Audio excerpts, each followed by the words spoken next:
سلام شيرات. والله كنت متكسله كيما هكا، بانت لي تشهيت البغرير.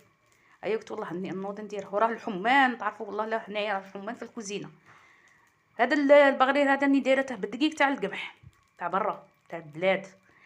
ايا قلت والله عندي شويه نوض نديره. ايا ما درت زعما ما فيش ما تزيدي فيه لا فرينه لا زعما حتى حاجه. عندك السميد هذا تاع القمح يجي شباب، يجي هو بروحه يجي رطب، وتزيدي معاه شويه خميره شويه سكر وشويه ملح وديري الماء تخلطي وديري وتميكسيه. والله اللي يجي شباب ويجي خفيف على السميد العادي. شوفوا كي يجي شباب ويجي يتقب، شوفوا ما شاء الله يجي شباب.